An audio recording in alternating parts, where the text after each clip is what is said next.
Hello students, let's explain next part of the chapter and next topic is reading political symbols. बच्चों ये देखो इसमें क्या है आपका रीडिंग पॉलिटिकल सिंबल्स। इन्होंने जब यहाँ पर कॉन्स्टिट्यूशन मोनार्की आई तो इन्होंने जो है कुछ सिंबल रखे गए थे उस टाइम पर वार के रिवोल्ट के समय और बाद में।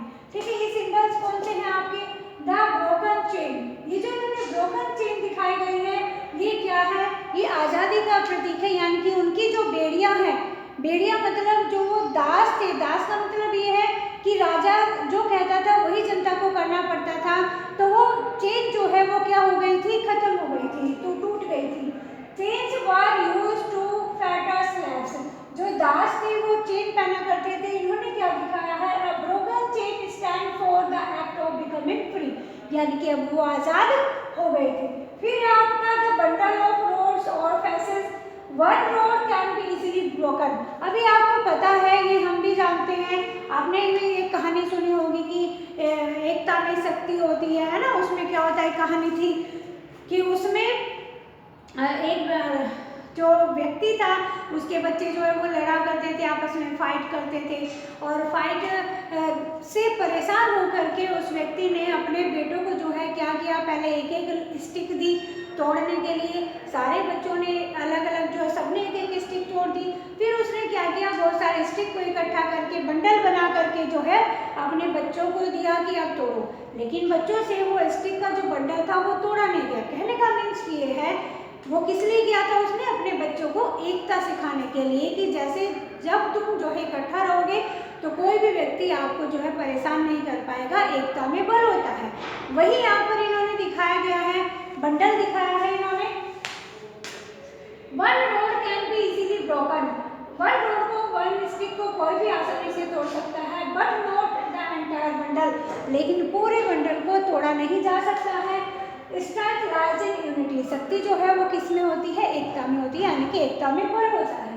फिर आपका the I within the triangle radiating light, the all seeing I stand for knowledge. ये जो इसमें दिखाया गया है नॉलेज का प्रतीक इन्होंने दिखाया है। The rays of the sun will drive away clouds of ignorance. अब यहाँ पर इग्नोरेंस जो अज्ञानता थी, जो मतलब अनदेखापन था, जो अज्ञानता थी वो अब दूर हो गई है और ज्ञान का प्रकाश जो है वो फैल गया है। इसके अच्छा इन्होंने दिखाया है सिंबल ऑफ रॉयल पावर। ये किसको दिखाता है? रॉयल पावर को, राजा के पावर को दिखाता है। फिर आपका इसमें है snake biting its tail to form a ring. ये एक रिंग है जिसमें एक स्नेक जो है अपनी ही टेल को क्या कर रहा है? खा रहा है। तो snake symbol of eternity. A ring has neither beginning nor and. ये जो है इटर्निटी का सिंबल इन्होंने दिखाया है और इसका कोई भी एंड नहीं है। फिर आपका इन्होंने डायरेक्ट फिजियन कैप दी है, कैप वोन बाय स्लेव, जिसको कि दास पहना करते थे, है ना, अपॉन बिकमिंग फ्री, फ्री होने के बाद। फिर है ब्लू व्हाइट रेड। ये जो है नेशनल कलर्स है किसके? फ्रांस के। इन्होंने विंग्ड वुमेन दिखाई है, पर्सनिफिकेशन ऑफ द लॉ, जो कि कानून का मानवीकरण इन्होंने करके जो है क्या दिखाया है? इस औरत को, विंग वाली वुमेन को दिखाया है। The law tablet, the law is the same for all। मैंने आपको बताया कि जब वहाँ पर मोनार्की जो है कॉन्स्टिट्यूशन के अकॉर्डिंग चलने लगी तो सबके लिए कानून जो है वो एक समान हो गया, यानी कि सभी उसको जो है फॉलो करते थे। कानून के सामने सभी व्यक्ति थे, and all are equal before it, यानी कि कानून के सामने सभी व्यक्ति जो थे वो समान थे। आगे है बच्चों इसमें France abolishes monarchy and become a republic. अब क्या होता है आगे इसमें सिचुएशन जो है फ्रांस की वो क्या होती है? फिर चेंज होती है। वहाँ पर टेंशन जो है वो बनी रहती है। हालांकि लुई 16 ने जो है साइन कर दिया था कॉन्स्टिट्यूशन को, वो कॉन्स्टिट्यूशन के अकॉर्डिंग जो है काम कर रहा था, लेकिन उसने क्या किया, जो पर्सिया के जो राजा थे, रूलर्स थे, जो पड़ोसी देशों के, उनके साथ मिलकर के वो जो है इस चीज़ से परेशान थे कि फ्रांस में क्रांति आ गई है तो फिर जो है इससे हमारे देश वाले भी जो है उसके लिए आज़ादी के लिए प्रयास करेंगे। तो इसीलिए उन्होंने आपस में एक जो है मंत्रणा की राजा के साथ में मिलकर के कि हम क्या करेंगे, ये जो रिवॉल्यूशनरीज हैं, ये जो क्रांतिकारी हैं, हम इनको जो है, जो अब ये नेशनल असेंबली जो बन गई है, हम सारे राजा मिल करके जो है इस पर अटैक करेंगे। इनके ऊपर और इनको जो है मतलब हरा देंगे, सारे के सारे राजा मिलकर जो पड़ोसी थे।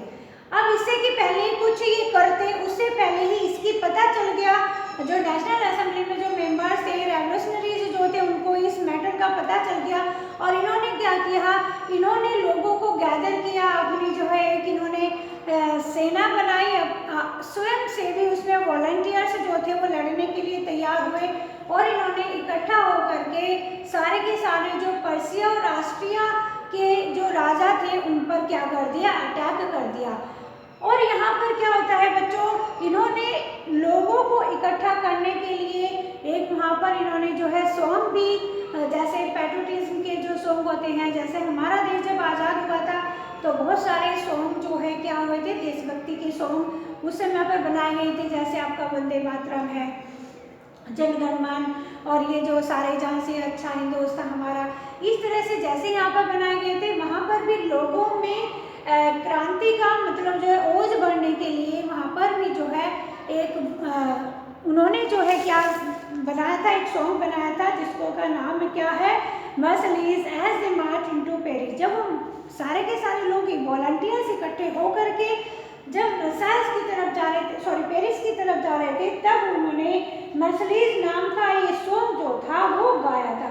The Mercedes is now the national anthem of France.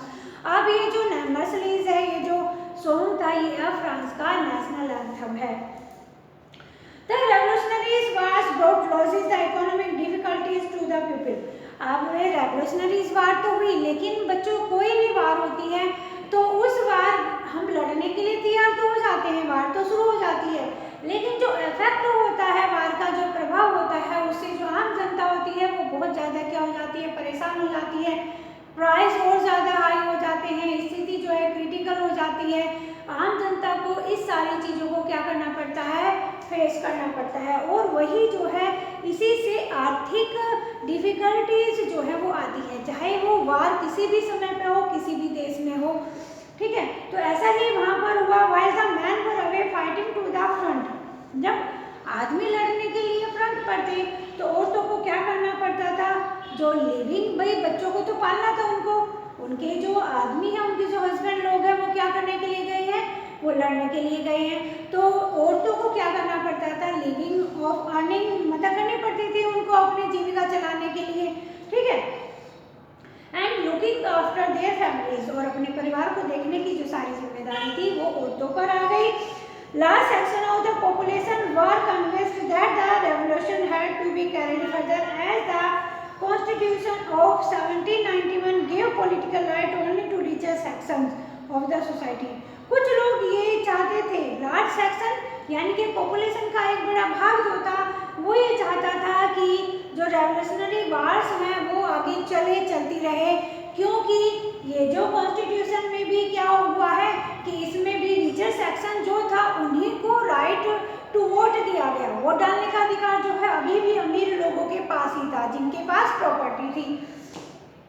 Political club became an important rallying point for the people who wished to discuss government policies and plan their own form of action।